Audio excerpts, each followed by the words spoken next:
Good morning. My name is Devrim, and I'm with Kraken.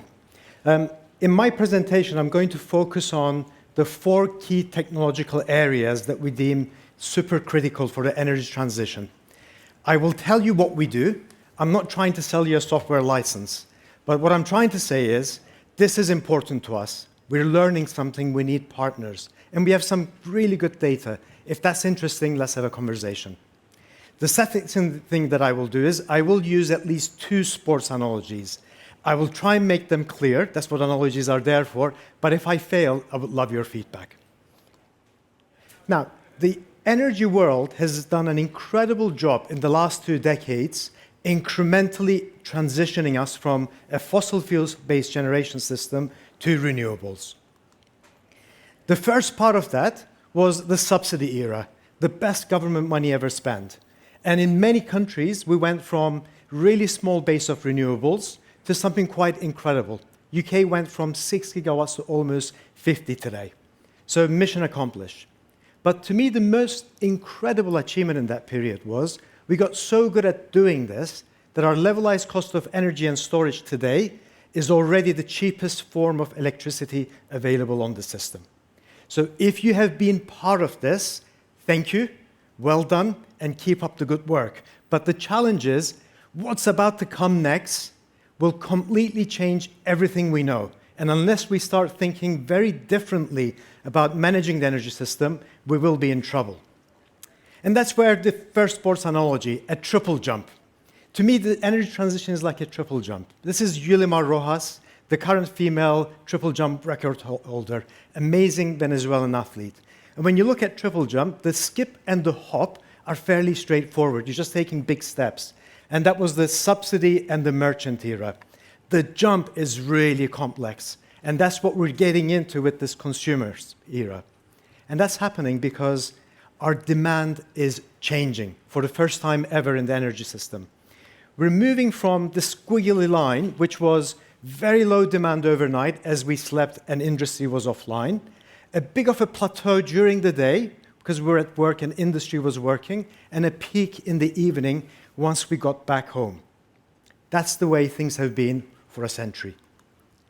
You add solar, and you create a dip in the middle of the day, and that rapid rise much faster towards the evening peak, called the duck curve. If you've not heard that, Google California or Australia duck curve, and you'll understand some of the profound effects of that on the energy system.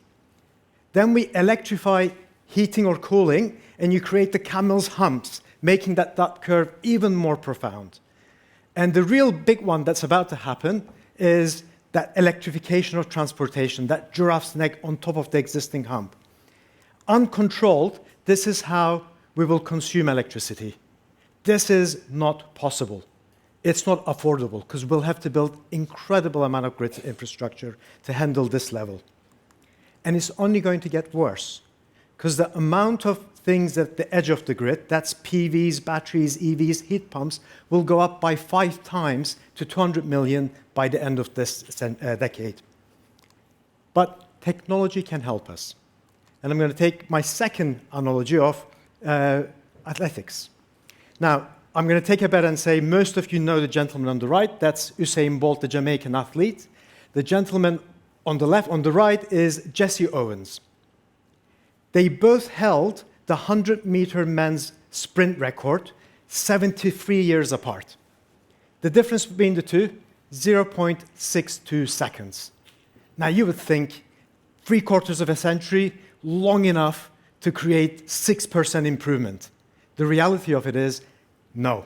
Humans don't evolve that fast. Everything that contributed to Usain Bolt's difference, which was about 14 feet from Jesse Owens, was technology. If you took away the starter block, shoes, modern tarmac, and nutrition, Jesse Owens would have been touching distance of Usain Bolt. We can do the same in technology. And the good news is, everything we need is already here. I'm just going to focus on 4 critical areas that we as Kraken have been working on. And the first one is, we have to connect everything. I said there's going to be 200 million new devices that people will buy that will connect to the edge of the grid. That's not the only problem. It's the proliferation of makes, models, standards that will create the complexity. And in this space of energy, there are so many new brands. I hadn't heard of BYD until we started this business 8 years ago. As it turns out, they are the biggest electric vehicle manufacturer in the world. And if you step out later on today, look at the buses. They're all BYDs. Goodwe, Solax, Polestar, many new brands coming in. And the second complexity is you got these industrial tectonic plates of automotive and energy fighting over who's going to control these cars to create this value called the consumer flexibility. So we are launching a center this month in Manchester with 20 of the brands on the previous slide to come together and start discussing what's the commercials of this, who's going to do what, what are the technologies we're going to rely on in achieving this. How do we talk to the government and policymakers about what underlying regulation and market structures do we need? The second one is the secret of the energy system, the distribution grid. Now, this is the US light map overnight. It's extremely well lit. If this was the network operating room, you've got perfect visibility of what goes on in your system. In reality, a network operator today can only see 5% of what transpires at the edge of their network operation. It looks a little bit like this. Now, coincidentally, this is the light map of the US in the 1950s, which is when a lot of the distribution network was built in most urban areas. And it worked, because brilliant engineers then engineered it in such a way that no matter what happened, it could handle all the fringe use cases. Whereas today, as we add all those 200 million solar panels, EVs, heat pumps, 70% of the energy will be locally generated and consumed. And in that model, if you can't see what's happening in that layer of the network, you'll have to build the infrastructure for that massive EV load to be able to handle electricity going to cars and charging them. So at Kraken, today we consume about 33,000 packets of data from the edge of the grid, from the devices that we orchestrate. We're now working with some network operators, some very innovative ones, to start using that data to build real-time models of their network to understand where there is capacity and where there are constraints, and ideally put a price file over that to say, you could still charge your car in this street at this time, but it will cost you a little bit more. And that way, start shifting loads around the network to maximize the existing capacity. We'll never get away from upgrading systems, but if you can delay it and better optimize what's already in place, we will enable that affordable energy transition. Next one, unleash consumer participation. Everything we talked about is actually about consumers. The energy system has never been about consumers. And in fact, that's actually in numbers. This is Edelman's trust parameter. Edelman's every year for the past decade has been measuring citizen sentiment towards private and public sector. And energy, unfortunately, always ranks on the wrong end of that scale. It's no surprise because we actually don't often treat our customers really well. It takes us today in the UK 23 minutes to resolve issues. It has taken in one case as much as 167 minutes. Even with modern tools like chat, it still takes us 18 minutes. But I think the thing we miss at the heart of it is asking the consumers what they want. And if we did that, they will tell us. If they own an electric vehicle, they want cheap range. It's a simple proposition. Many of you from consumer goods industry would know this. If you have a PV you want to return, heating, cooling, just warm my house or cool it when I need it. So at Kraken, we've been experimenting, and that's the new thing you could do with a good software platform, test things out. Something called SmartFlex, where consumers could sign up using a mobile app.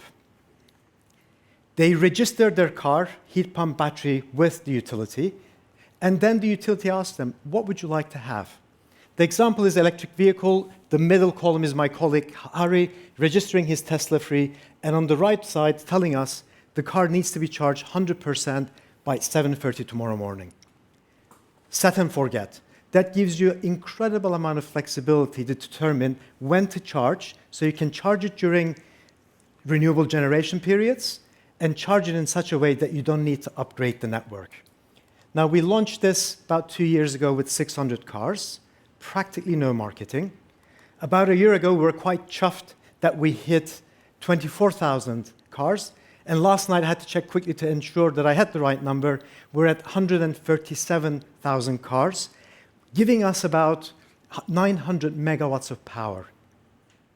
That's 1.5 gigawatt hours of charging overnight, getting the generation of a massive offshore wind sites, onshore wind, during the day solar sites, and pushing this consumption need to those periods when we have abundance of renewable energy. And my final point, going back to the beginning, we can no longer think of this as a siloed problem. That's how we approached it so far. If you look at Australia, network operators will complain that the government passed this amazing subsidy to build incredible amount of rooftop solar without the network operators realizing the kind of problem that would have created their network. We need to move into a world where government regulation, subsidies, technology providers, network operators, consumer advocacy groups, and utilities all work in harmony to deliver the new energy system. As if we don't, then the challenge of the triple jump is going to be one that we will fail on. Thank you very much. Thank you, Devrim, for a glimpse into the technology future. I'm curious, the grid optimization example you gave with the EVs, the takeoff is quite sharp.